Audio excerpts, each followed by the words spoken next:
요즘 우리는 얼마나 편리한 시대를 살아가고 있는지 모릅니다.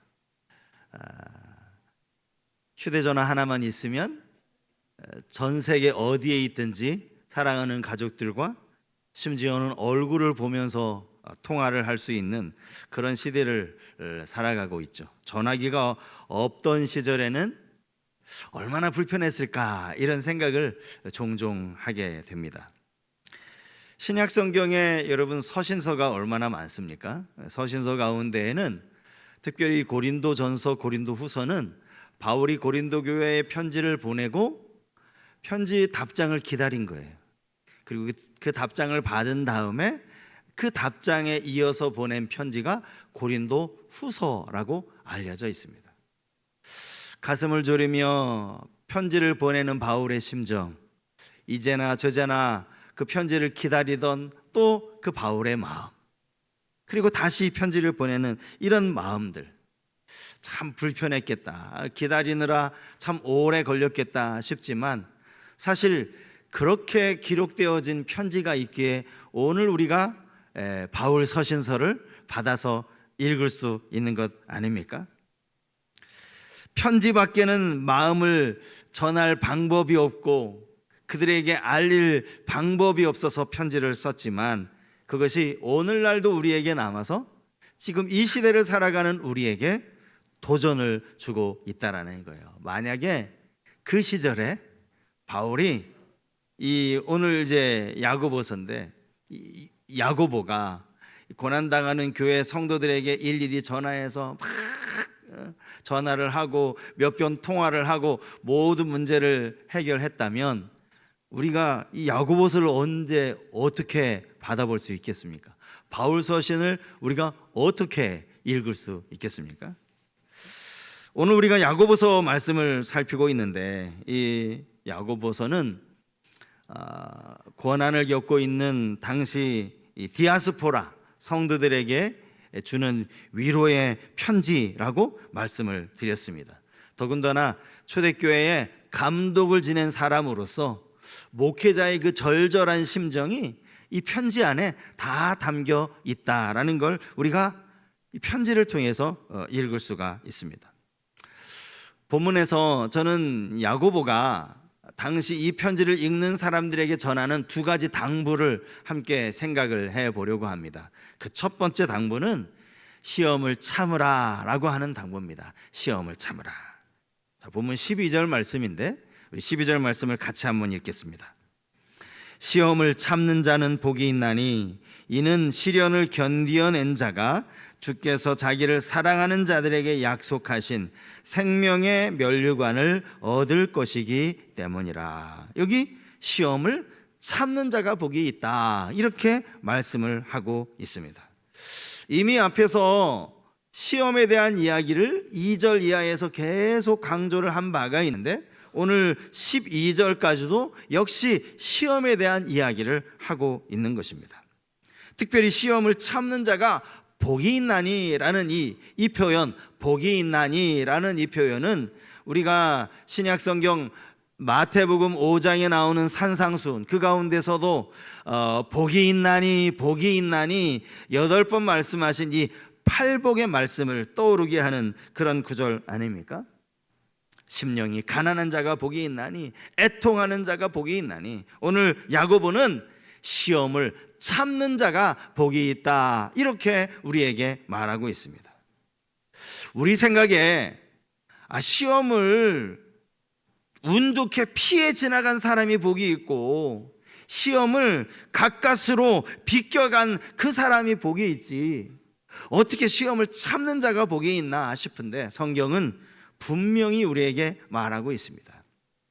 시험을 참는 자, 여기 시험을 참는 자라는 이 말은 이미 그가 시험을 당하고 있다는 것을 전제하고 있는 겁니다. 참으라라는 건 지금 시험을 당하고 있다는 것이거든요. 그런 면에서 성도는 시험을 피해야 하는 사람이 아닙니다.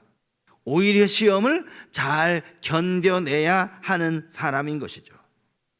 시험을 참는 게 이만큼 중요합니다.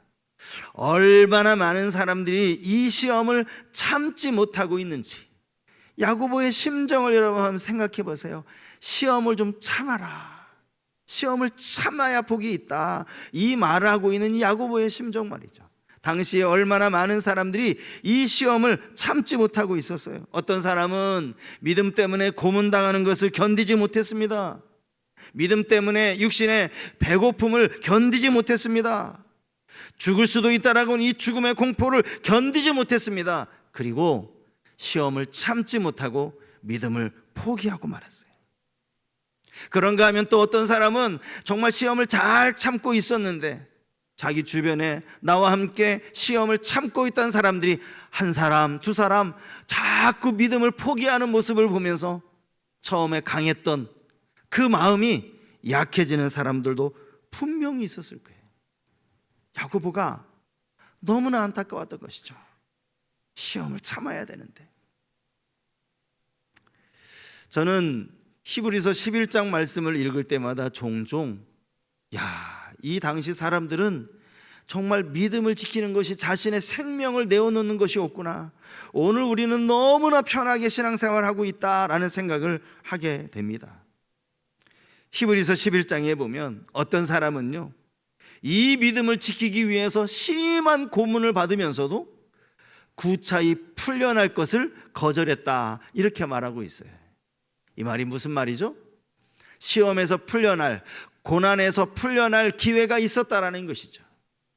서머나 교회의 감독이었던 폴리갑, 그에게도 이 시험을 면할 기회가 주어졌어요. 너 한 번만 예수를 부인해. 그러면 너 살려줄게. 그런데 그는 그 기회를 포기합니다. 예수를 부인하지 않아요. 믿음을 포기하지 않습니다. 그런 사람들이 있었다라는 거죠. 히브리서 11장 36절 이하의 말씀에는 또 이렇게 나와 있습니다. 또 어떤 이들은 조롱과 채찍질 뿐 아니라 결박과 옥에 갇히는 시련도 받았으며 돌로 치는 것과 톱으로 켜는 것과 시험과 칼로 죽임을 당하고 양과 염소의 가죽을 입고 유리하여 궁핍과 환난과 학대를 받았으니. 여러분, 이 히브리서 기자의 이 말은 스스로 이런저런 고난에 대해서 상상해서 적은 게 아니에요. 그가 주변에서 실제로 일어나고 있는 일들을 보면서 적은 겁니다. 믿음을 지키다가 톱으로 켜서 죽임을 당하는 사람, 칼로 죽임을 당하는 사람, 이런 사람들을 실제로 보고 이 글을 적었단 말이죠. 과연 오늘 이 시대에 현대를 살아가는 우리 성도들에게 이런 시험이 닥친다면 그래도 믿음을 지킬 만한 사람이 얼마나 될까? 솔직하게 저 자신도 확답을 하기가 참 쉽지 않더라고요. 더 많이 하나님 앞에 매달려야 되겠다, 이런 생각을 하게 되었습니다. 우리나라 초기 기독교도 마찬가지죠. 우리나라 기독교 역사가 그리 길지 않음에도 불구하고 전 세계 교회들이 깜짝 놀랄 만큼 이만큼 부흥을 이룬 것이, 그 원인이 뭐냐라고 할 때 대부분의 사람들은 그건 이 땅에서 피 흘린 순교자들의 피 때문이다, 그런 이야기를 합니다. 아마 들어보셨을 거예요.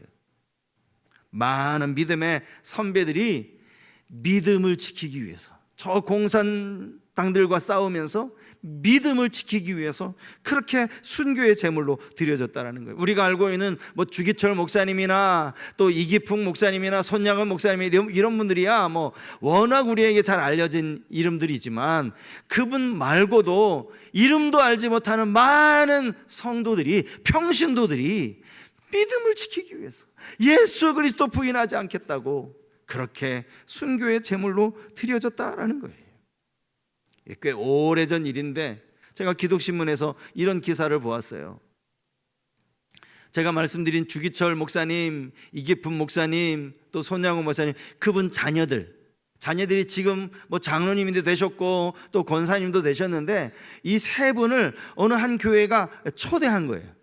교회로 초청을 해서 자기 아버지, 부모님의 그 신앙에 대한 간증을 듣는 그런 시간을 가졌다라는 거예요. 얼마나 뜻깊은 시간이었을까? 오늘 이 시대의 성도들에게 또 얼마나 큰 도전을 주었을까? 그런 생각을 하게 되었습니다. 손양은 목사님이 쓰신 글이 그 기사에 나와 있는데요, 목사님이 이런 글을 쓰셨더라고요. 나는 솔로몬의 부귀보다 욥의 고난이 더 귀하고 솔로몬의 지혜보다 욥의 인내가 더 아름다워 보입니다. 왜냐하면 솔로몬의 부귀와 지혜는 결국 그것이 타락의 매개가 됐지만 욥의 고난과 인내는 최후의 아름다운 영화의 열매가 되었기 때문입니다. 그렇지 않습니까? 솔로몬의 영화보다 욥의 인내가 훨씬 더 가치 있고 귀한 거예요. 야고보는 끝내 믿음을 지키지 못하고 시험을 참아내지 못하는 이들을 책망하는 대신 시험을 잘 참는 자들에게 약속하신 생명의 면류관에 대해서 오늘 본문이 이야기하고 있습니다. 본문의 이 면류관이라는 이 단어는요, 운동선수가 열심히 운동을 하고 마지막 골인 지점에서 1등으로 통과했을 때 그에게 수여되는 그 월계관과 같은 의미라고 할 수 있습니다. 이 승리의 면류관은, 이 생명의 면류관은 왕들에게 쓰여주는 왕관과는 차원이 달라요. 왕관이야 왕이 되면 그 즉시로 그 왕의 이 지위에 맞게 그에게 씌워주는 관이라면, 이 생명의 면류관은 그보다 훨씬 더 가치 있는 면류관이라 할 수 있겠죠. 성경에 보면 면류관이라는 단어가 꽤 여러 곳에서 기록이 되어진 걸 볼 수 있는데, 그 중에서 가장 많이 기록된 것을 보니까 요한계시록이더라고요. 요한계시록 마지막 때 하나님이 성도들에게 주는 요한계시록 2장 10절 말씀에 여기 면류관이라는 말이 나옵니다. 자, 요한계시록 2장 10절 말씀을 우리 같이 한번 읽었으면 좋겠는데요. 자, 같이 한번 읽겠습니다. 시작. 너는 장차 받을 고난을 두려워하지 말라. 볼지어다 마귀가 장차 너희 가운데에서 몇 사람을 옥에 던져 시험을 받게 하리니 너희가 10일 동안 환난을 받으리라. 내가 죽도록 충성하라. 그리하면 내가 생명의 관을 내게 주리라. 우리에게 익숙한 구절도 있는데요, 사실 우리는 이 구절을 그동안 많이 오해하면서 사용해 왔습니다. 뭐가 오해냐? 여기 마지막 문장, 내가 죽도록 충성하라 그리하면 생명의 관을 내게 주리라, 이 구절만 따로 떼어서 이 말씀을 마치 임직 예배 때 장로가 되고 권사로 임직받는 그분들에게 권면하는 말씀으로 이 말씀을 그렇게 우리가 들어왔다라는 거죠. 그렇게 목사님들이 전했다라는 겁니다. 그런데 사실 문맥을 보면요, 이게 그런 뜻이 아니라는 걸 금방 알 수 있습니다. 이건 장로님이 되신 분들에게, 권사님이 되신 분들에게, 여러분 생명의 면류관 받기 위해 열심히 충성하십시오, 그렇게 권면할 때 쓰는 말씀이 아니에요. 이 말씀은 소아시아 7교회 가운데 서머나 교회에 보낸 편지입니다. 당시 서머나 교회는 박해받는 교회 중에 하나였어요.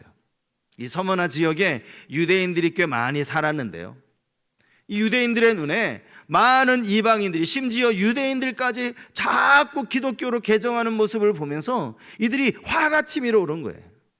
어떻게 저 기독교인들을 괴롭힐 수 있을까? 그래서 계속해서 그들에게 박해를 가하기 시작했습니다.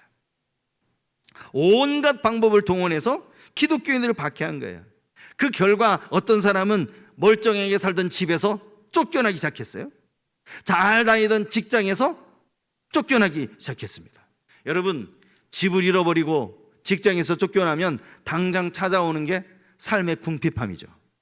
그래서 서머나 교회에 가장 먼저 주님이 하신 말씀이 바로 이 말씀이에요. 내가 너의 환난과 궁핍을 알거니와.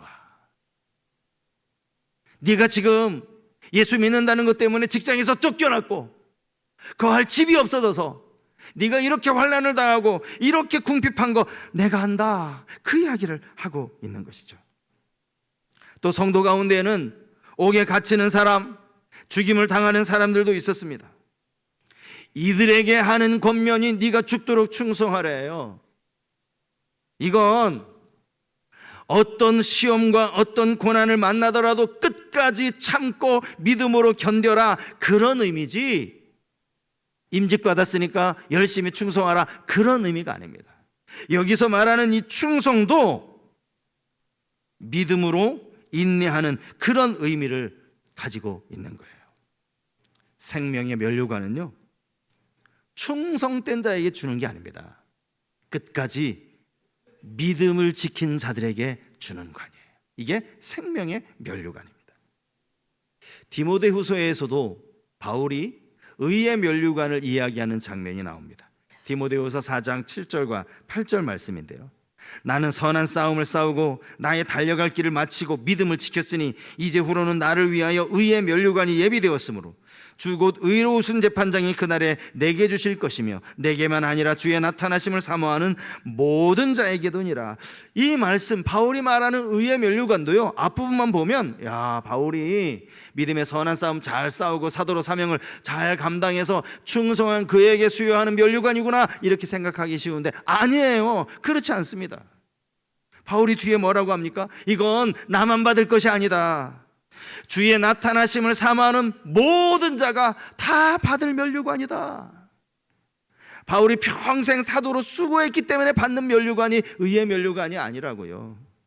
어떤 고난, 어떤 시험 앞에서도 주님 나타나심을 사모하면서 믿음으로 지킨 자가 받는 면류관, 의의 면류관. 그러고 보면요, 성경에 기록된 이 면류관이 이 사람이 열심히 교회를 위해서 충성하고 하나님 나라를 위해서 충성해서 하나님이 상급으로 주신 관도 물론 있겠지만, 그것보다는 믿음을 잘 지킨 사람들에게 정말 믿음 지키느라 수고했다라고, 시험을 참느라고 애썼다라고 주시는 면류관이 더 많은 것 같아요. 우리가 모두가 바라는 면류관이 바로 그것이라는 거죠. 야고보라고 시험이 없었을까요? 그는 초대교회 교부였습니다. 초대교회 감독이었습니다. 그도 목회자였어요. 왜 그가 시험이 없었겠습니까? 그런 그가 시험을 당하는 성도들을 향하여 시험을 참아라, 참는 자가 복이 있다 라고 말하는 이 야고보의 심정을 한번 생각해 보시자고요. 언제까지 참아야 한다고요? 생명의 면류관을 받을 때까지 끝까지 참아야 하는 거예요. 혹 우리 가운데 시험을 당하여서 믿음이 흔들리는 분 계십니까? 시험 때문에 남모르는 눈물을 흘리면서 믿음이 약해지는 분들이 계십니까? 시험을 참고 이기는 힘을 우리 주님이 여러분들 모두에게 주시기를 축복합니다. 시험을 인내할 수 있는 은혜를, 시험을 잘 참고 이기도록 하나님께서 붙잡아 주시기를 축복합니다. 시험을 참아라. 또 하나의 권면이 있다면 두 번째 당부는 속지 말라입니다. 속지 말라. 본문 16절에 이런 말씀이 나오죠. 내 사랑하는 형제들아, 속지 말라. 여기 야고보가 말하는 속지 말라는 게 도대체 무엇에 속지 말라는 것인가? 오늘 본문을 보면 두 가지로 우리가 생각을 해볼 수가 있습니다. 첫 번째는 내가 지금 하나님께 시험을 받고 있다라는 이 잘못된 생각에 속지 말라라는 것이고요. 또 하나는 우리를 넘어뜨리는 욕심에 미혹되는 것이 얼마나 무서운지, 단순히 욕심만 보지 말고 그 욕심에 미혹되는 것이 얼마나 무서운지를 알고 그 욕심에 속지 말라는 거예요. 속지 말라. 여기서도 시험이라는 단어가 나오잖아요.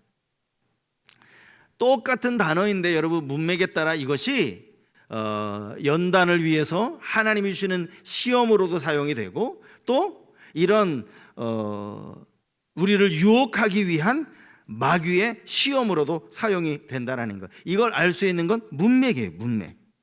시험의 종류가 두 가지 있다라고 제가 지난번에 말씀을 드리지 않았습니까? 물론 여기에 또 하나의 시험도 있을 수 있어요. 어떤 분들은 이거 말고 우리가 하나님으로부터 믿음을 테스트 받는 거, 이것도 시험이다. 맞아요. 그것도 사실 시험이에요. 우리가 학교에서 기말고사 보는 이 시험 말입니다.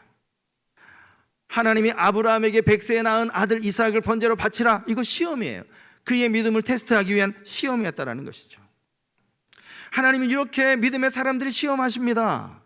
연단하기 위해 시험하십니다. 그런데 13절에 가면 하나님은 아무도 시험하지 않으신다. 또 이렇게 말씀하고 있어요. 아니 도대체 하나님이 시험을 하신다는 거야, 안 하신다라는 거야? 여러분, 이건 시험을 하느냐 안 하느냐가 문제가 아니라 이 시험이라는 단어가 어떤 의미냐가 문제예요. 믿는 자들에게 연단을 위해서 이 시험 하나님이 주시는 거 맞아요. 욥의 시험이 여러분 하나님이 허락하신 시험이에요. 아브라함도 마찬가지고요. 다만 하나님이 시험하지 않는다라는 이 말은 우리를 넘어뜨리려고 하는 이런 유혹, 템테이션이라고 하죠. 이런 시험은 하나님이 하시지 않는다는 거예요. 하실 수 없다라는 것이죠. 그러면서 이 시험은 어디에서 근거가 된 것이냐? 14절에 이렇게 나와 있어요. 오직 각 사람이 시험을 받는 것은 자기 욕심에 끌려 미혹되는 것이다. 오직, 여기 오직이라는 단어를 쓴 이유는 이 시험 당하는 이유가 하나밖에 없다는 거예요. 이거 하나밖에 없다는 거예요. 욕심. 미혹됨이라는, 미혹됨. 여기 미혹되다라는 이 단어가요, 헬라어의 뜻을 찾아보면 이게 주로 사냥을 한다든지 또 어부가 낚시를 할 때 사용하는 그런 단어입니다. 미혹되다라는 이 단어의 뜻이요, 미끼로 고기를 낚다 이런 뜻이에요. 올가미로 사냥하다 이런 뜻이에요. 그러니 여러분, 이 미혹에 끌려 미혹된다라는 이 의미가 뭐겠어요? 고기가 미끼를 잘못 무는 바람에 그냥 그 낚싯줄에 막 휘둘려 다니는 이 모습을 우리가 상상하면 이게 딱 같은 의미라는 거예요. 성도님들 중에 뭐 낚시를 좋아하시는 분이 혹 계실런지 모르겠어요. 저는 뭐 낚시를 잘 할 줄도 모르고 가끔 우연히 TV에서 낚시 프로그램에 막 이런 월척들을 막 잡는 모습 나오잖아요. 그러면 야, 신기하다 이렇게 이제 보는데요. 낚시 중에서 루어 낚시라는 말 여러분 들어보셨습니까? 루어 낚시가 있대요. 루어 낚시. 이게 뭔가 봤더니요, 대부분 이제 낚시를 하려면 낚시 바늘에 미끼를 고기에 이제 꽂아 놓는데 뭐 갯지렁이라든지 떡밥이라든지 뭐 이런 것들을 이제 끼워 놓잖아요. 그래야 물고기들이 이제 그걸 잡아 먹으니까. 근데 루어 낚시는 뭐냐면 그 미끼로 가짜 물고기를 가지고 미끼로 삼아서 낚시를 하는 게 루어 낚시래요. 루어 낚시. 가짜 물고기가 뭡니까 여러분? 이 뭐 플라스틱이라든지 실리콘이라든지 이렇게 돼서 반짝반짝하게 이 물고기 모양을 만들어서 그걸 낚싯줄에 꽂아 놓는 거예요. 그러면 그걸 무는 물고기들이 있더라니까요. 저는 참 신기하다. 이 물고기도 머리가 나빠도 정말 이렇게 어리석을 수가 있나. 아니 갯지렁이야 그래도 좀 뭐 먹을만 하니까 그거 먹으려고 얼마든지 삼킬 수도 있고 뭐 떡밥도 마찬가지죠. 아니 그런데 이 살아있지도 않은 이 가짜 물고기를 도대체 어떤 멍청한 물고기가 그걸 덥석하는 바람에 낚시꾼에게 걸려 오느냐고요.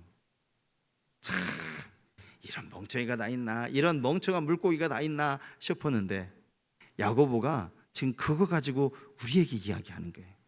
욕심이 이 루어 낚시랑 똑같다는 거죠. 욕심이 결국 가짜 미끼라는 거예요. 이 욕심 덥석 물어봐야 결국 아무것도 남는 것이 없다라는 것이죠. 인간의 욕심이 이런 가짜 미끼와 같다라는 거예요. 얼마나 욕심이 많으면 거기에 사로잡혀가지고 이리저리 끌려다니느냐고요. 그래놓고도 하는 이야기가 하나님이 내게 시험을 주셨다라고 이렇게 말하니 말이죠. 15절 말씀은 우리가 잘 아는 아주 유명한 말씀이에요. 욕심이 잉태한 즉 죄를 낳고. 욕심이 죄를 낳는다고 말합니다. 여기 잉태라는 단어를 썼어요. 여러분 잉태가 뭡니까? 잉태는 어떤 면에서는 좀 아주 엄숙하고 경건한 것 아닙니까? 여인이 아기를 임신했어요. 이게 얼마나 감사한 일이고 얼마나 귀한 일이에요. 그 임신했다, 이 잉태했다라는 이야기를 지금 욕심이 잉태했다라고 그렇게 말하고 있는데 도대체 이 사이에 무슨 공통점이 있나? 공통점이 있어요. 무슨 공통점인지 아세요? 여러분, 여인이 임신을 했어요. 그러면 아이고 그냥 이 아이 출산을 하느니 괜히 낳아봐야 골치만 아프고 그냥 뱃속에 계속 몇 년 내내 뱃속에 놓아둘 수 있습니까? 없죠. 태중에 있는 아기도 마찬가지예요. 아유 여기 엄마 뱃속 참 편하고 좋고 따뜻하고 아이고 뭐 난 굳이 내가 뭐 엄마 뱃속에 밖으로 나갈 필요 있나 그냥 여기서 살면 되지. 그게 안 됩니다. 태중에 임신을 했으면 잉태를 했으면 결국 아기를 낳아야 되는 거예요. 욕심이 그거가 똑같다라는 것이죠. 욕심이 처음에는 아무것도 아닌 것 같아요. 아유 그냥 내가 저 남의 거 좀 탐내고 싶은 마음, 그 마음만 가졌을 뿐인데 그게 뭐가 문제냐라고 할 수 있어요. 하지만 그 욕심은 언젠가 이것이 죄를 낳게 된다는 사실이죠. 임신한 여인이 아기를 출산하는 것처럼 똑같다라는 거예요. 더 심각한 것은 그 다음에 나오는 결과예요. 그 죄는 나중에 무엇을 낳죠? 사망을 낳습니다. 죄는 사망을 낳아요. 아기가 세상에 태어나면요, 그 갓난아기의 모습으로 가만히 있는 게 아니에요. 계속 자랍니다. 얼마나 잘 자라는지 몰라요. 요즘 이 젊은 어머니들이 얼마나 지혜롭게 아이들을 잘 양육하는지. 저희는 뭐 고작 일주일에 한 번 보잖아요. 또 가끔 아이가 아파서 그럼 뭐 2주, 한 달 만에 아이를 보면 아이가 벌써 이만큼 컸는지, 얼마나 쑥쑥 자라는지 몰라요. 아이가 생명체이기 때문에 자랄 수밖에 없는 것이죠. 죄가 그와 똑같다라는 거예요. 죄도 자랍니다. 죄도 계속 커지는 거예요. 우리 옛 속담에 바늘 도둑이 소도둑 된다. 우리 언뜻 생각하면 그 바늘 하나 훔친 도둑이 어떻게 소를 훔치겠느냐고. 여러분, 이 속담이 진실입니다. 처음에 바늘을 훔치던 그 도둑은 나중에 소도둑 되는 거예요. 이게 죄가 가지는 영향력이라는 것이죠. 처음에 인류의 조상 아담과 하와가 하나님 앞에 범죄한 건 선악과 따먹지 말라는 그 명령에 불순종한 거였어요. 그런데 그 불순종이 그의 아들 가인과 아벨 사이에서는 어떤 죄로 번졌는지 아시죠, 여러분? 형제를 죽여요. 형제를 죽이는 것도 죽이는 것이지만 저는 더 황당한 게 아벨을 찾는 하나님 앞에 가인이 대듭니다. 왜 나한테 동생을 찾는데 내가 동생 지키는 자냐고 대들어요. 이게 죄의 결과라는 거죠. 아브라함 시대에 소돔이라는 도시에 여러분 이미 그 당시에 벌써 동성 연애가 있었다라는 걸 여러분 알고 계십니까? 롯의 시대에, 아브라함 시대에 소돔에 동성 연애가 행해지고 있었어요. 이게 죄가 가진 영향력이라는 거죠. 여러분, 우리에게 시험이 찾아올 때 이 시험이 어디서 왔는지를 정확하게 분별하는 것은 너무나 중요합니다. 그리고 속지 말아야 하겠죠. 나의 욕심 때문에 당하는 시험을 하나님이 주시는 것으로 착각하지 말아야 합니다. 그리고 욕심이 결국 사망을 낳게 된다는 사실도 명심해야 합니다. 야고보는 하나님에 대한 이런 오해, 이것들을 교정하기 위해서 오늘 17절 이하에서 하나님을 이렇게 소개하고 있는데, 자, 우리 17절 말씀 같이 한번 읽겠습니다. 17절 시작. 온갖 좋은 은사와 온전한 선물이 다 위로부터 빛들의 아버지께로부터 내려오나니 그는 변함도 없으시고 회전하는 그림자도 없으시니라. 하나님이 어떤 분이라고요? 온갖 좋은 은사, 온전한 선물을 주시는 분이라는 거예요. 그분은 변함이 없으세요. 변함이 없다라는 말, 우리 인간은 얼마나 쉽게 변합니까? 아침에 가졌던 생각이 저녁 되면 금방 달라져요. 하나님은 변함이 없다고 성경은 말하고 있어요. 이 하나님의 선하심을 우리가 늘 기억한다면 시험을 우리는 잘 참아낼 수 있어야 한다는 사실입니다. 시험을 참는 자가 복이 있다라고 하는 이 말씀, 야고보의 진심이 담겨 있는, 고난당하는 성도들을 안타까워하며 전하는 이 권면의 말씀을 여러분 마음에 깊이 새기실 수 있기를 축복합니다. 시험을 참는 자가 복이 있습니다. 생명의 면류관을 우리에게 약속하신 하나님 앞에 그 면류관 받기까지 언제나 우리에게 선한 좋은 것으로 온전한 선물을 주시는 그 하나님 앞에 끝까지 약속하신 생명의 면류관 얻도록 참고 인내하며 살아가는 우리 모든 성도님들 다 되실 수 있기를 주님의 이름으로 축복합니다.